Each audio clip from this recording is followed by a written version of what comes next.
Presenting fall. इस कहानी की शुरुआत में हमें बैकी नाम की एक लड़की को दिखाया जाता है जो माउंटेन क्लाइंबर है। उसकी अभी अभी डैन से शादी हुई है।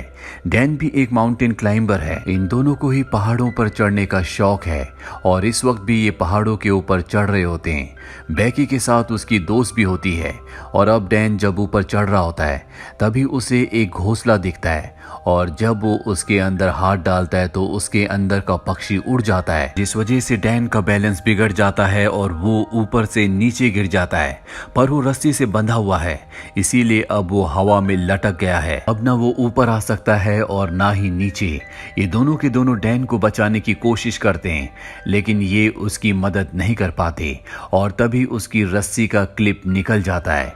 डैन की ऊपर से गिरने से मृत्यु हो जाती है। इस हादसे के 51 हफ्तों के बाद हमें बैकी को दिखाया जाता है जो अब पूरी तरह से शराब में डूब चुकी है क्योंकि वो अपने पति डैन से, जिससे वो बहुत प्यार करती थी, उसे अब भी याद करती है। उसने अब तक उसकी अस्थियों को विसर्जित नहीं किया।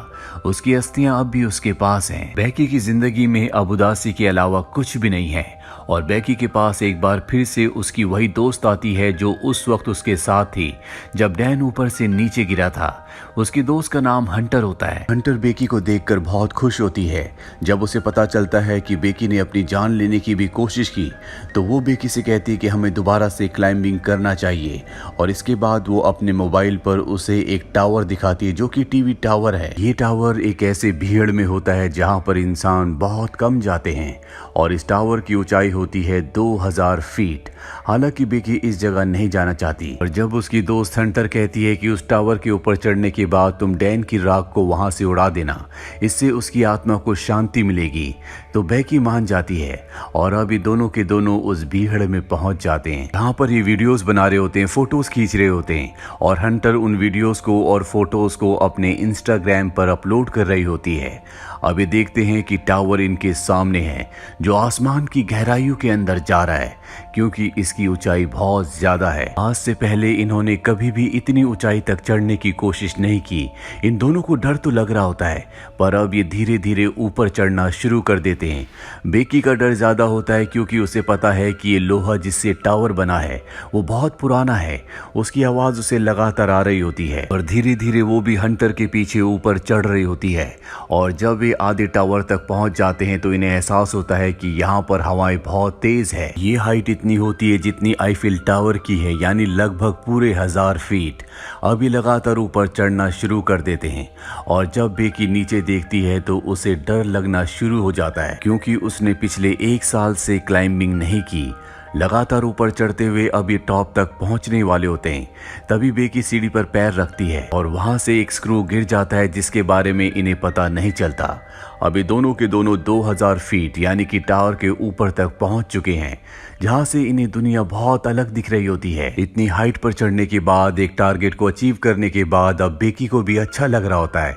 ये दोनों के दोनों यहाँ पर एंजॉय करते हैं, बहुत सारी फोटोज क्लिक करते हैं। साथ ही हंटर जो ड्रोन कैमरा अपने साथ यहाँ पर लाई होती है उसे वो अपनी वीडियोस भी बनाती है ताकि इंस्टाग्राम पर अपलोड कर सके। ये दोनों के दोनों बहुत खुश हैं। हंटर इतनी एक्साइटेड होती है कि वो टावर से लटक जाती है और बैकी को उसकी फोटोज क्लिक करने को कहती है। इसके बाद वो बैकी को भी ऐसा करने को कहती है। बैकी भी उसके कहने पर ऐसा करती है और अब ये दोनों के दोनों बहुत खुश हैं। इसके बाद बैकी डैन की राख को यहाँ से हवा में उड़ा देती है जिससे उसे तसल्ली मिलती है। ये दोनों के दोनों बहुत इमोशनल हो जाते हैं लेकिन बैकी फाइनली अब डैन को अलविदा कह चुकी है, यानी कि अब उसकी जिंदगी की एक बार फिर से शुरुआत हो गई। अब ये दोनों के दोनों अपना सामान पैक करके नीचे जाने की तैयारी करते हैं। सबसे पहले बैकी नीचे उतरती है पर तभी वो स्क्रू जो कि निकल गया था उस जगह से लैडर टूट जाती है। बैकी हवा में लटक जाती है पर रस्सी की वजह से वो जमीन पर नहीं गिरती, जिसके बाद हंटर उसे वापस ऊपर खींच लेती है। लेकिन बैकी के पास जो बैग था जिसके अंदर इनके खाने पीने की चीजें थी वो नीचे डिश पर अटक जाता है जहां तक पहुंचना लगभग पूरी तरह से नामुमकिन है। ये अपने मोबाइल्स को भी चेक करते हैं लेकिन यहाँ पर इतनी ऊंचाई पर कवरेज नहीं होता, यानी कि ये दोनों के दोनों अब 2000 फीट की ऊंचाई पर फंस चुके हैं। यहाँ दूर दूर तक कोई भी नहीं होता। अगर कोई हुआ भी तो इतनी ऊंचाई से इनकी आवाज नहीं सुन सकता। यही टावर के ऊपर एक बॉक्स होता है जिसके अंदर एक फ्लेयर गन और एक दूरबीन होती है। और दिन में फ्लेयर गन का इस्तेमाल करने का कोई भी मतलब नहीं है, क्योंकि फ्लेयर गन को दिन में कोई नहीं देखेगा।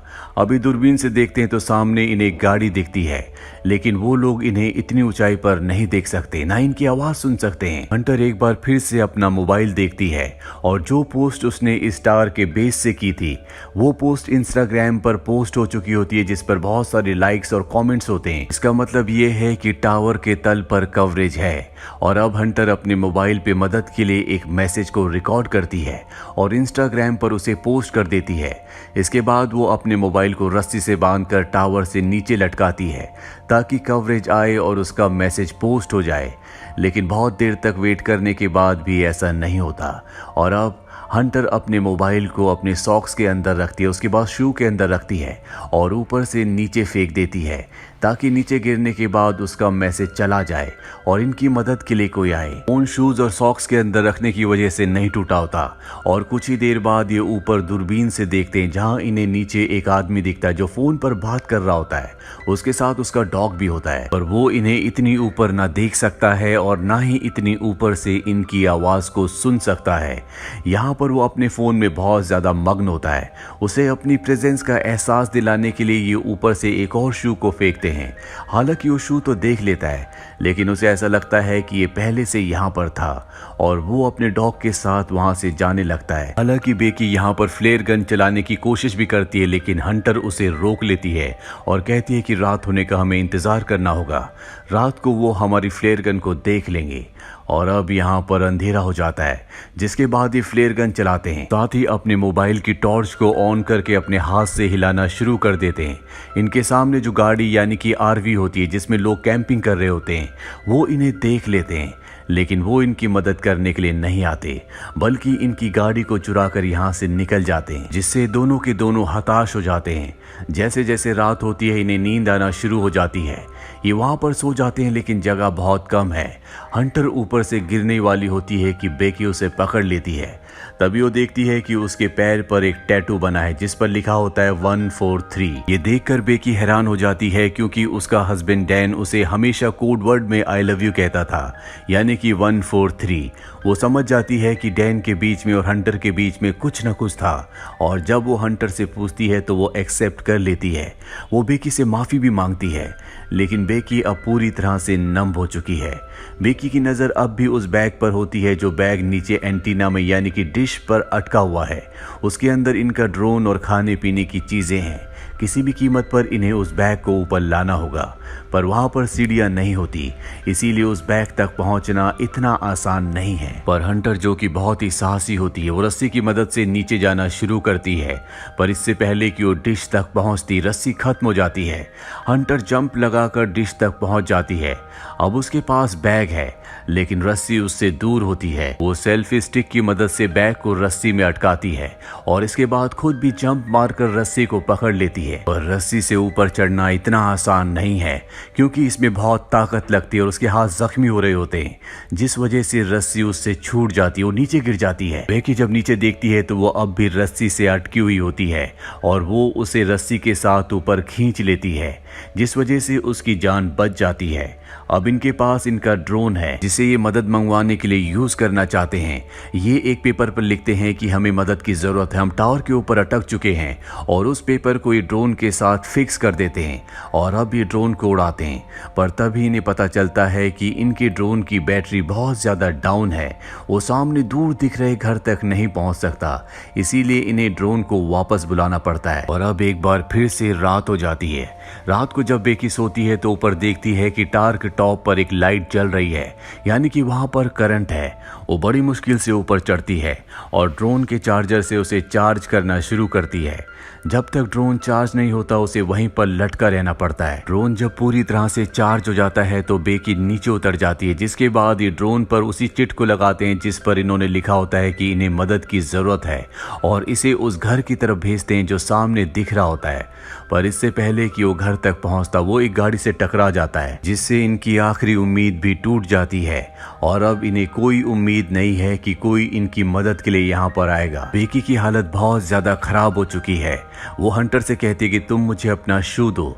मैं एक बार फिर से मोबाइल पर मैसेज करके अपने डैड को सेंड करती हूँ। अगर हम उसे नीचे फेंकेंगे तो हो सकता है कि कवरेज आ जाए और मेरे डैड को हमारा मैसेज मिल जाए। वो हमारी मदद के लिए यहाँ पर आ सकते हैं। लेकिन हंटर उसे मना कर देती है और तभी उसे एहसास होता है कि उसके साथ हंटर है ही नहीं, वो अकेली है।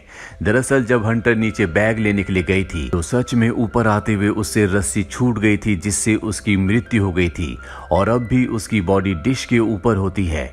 दरअसल बेकी सिर्फ यहाँ पर हेल्यूसिनेट कर रही होती है, पर अब उसे सच्चाई का पता चल चुका है कि वो इस स्टार के ऊपर अकेली है और उसकी जीने की उम्मीदें पूरी तरह से खत्म हो चुकी है। वो मरने से पहले अपने पिता के लिए आखिरी मैसेज रिकॉर्ड करती है, लेकिन वो यहाँ से डिलीवर नहीं हो सकता क्योंकि यहाँ पर कवरेज नहीं है। वो वहीं पर सो जाती है और सुबह जब उसकी नींद खुलती है तो वो देखती है कि वहां पर एक वल्चर उसके घाव को खा रहा है। वो उसे पकड़कर मार देती है। इसका मतलब ये है कि अब उसके पास भोजन भी है, जिसे खाने के बाद उसके अंदर ताकत आती है और वो तय करती है कि अब वो नीचे डिश तक रस्सी के सहारे जाएगी, जहाँ पर उसकी दोस्त हंटर की बॉडी है। बड़ी मुश्किल से वो रस्सी से नीचे उतरती है और हंटर की बॉडी तक यानी कि डिश तक पहुंच जाती है, जिसके बाद वो हंटर के शू के अंदर अपने मोबाइल को रखती है और उसे हंटर की बॉडी के साथ फिक्स कर देती है। वो हंटर को सॉरी कहती है और इसके बाद वो हंटर की बॉडी को शू के साथ नीचे फेंक देती है ताकि सेल फोन डिस्ट्रॉय ना हो। दरअसल पिछली बार जब इन्होंने शू के साथ सेल फोन को नीचे फेंका था तो वो डिस्ट्रॉय हो गया था, जिस वजह से इनका मैसेज कभी डिलीवर हुआ ही नहीं। और अब जबकि उसने बॉडी के साथ शू के अंदर मोबाइल को डालकर नीचे फेंका है तो वो पूरी तरह से सुरक्षित रहेगा। दरअसल टार के ऊपर कवरेज ना आने का ये भी कारण होता है कि यहाँ पर इसके अपने इतने सिग्नल होते हैं कि वो दूसरे सभी प्रकार के सिग्नल्स को ब्लॉक कर रहा होता है।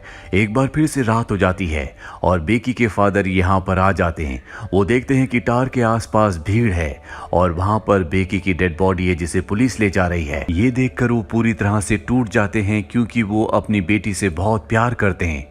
पर तभी वो देखते हैं कि पीछे बेकी खड़ी है जो पूरी तरह से ठीक है। उसके साथ डॉक्टर्स भी होते हैं। वो बेकी को अपने गले से लगा लेते हैं और इस तरह से बेकी की जान बच जाती है। तो ये थी पूरी कहानी फिल्म फॉल की। ये फिल्म ईयर 2022 में रिलीज हुई थी। IMDb पर इसकी रेटिंग है 6.4। उम्मीद करते हैं कि ये कहानी आपको पसंद आई होगी।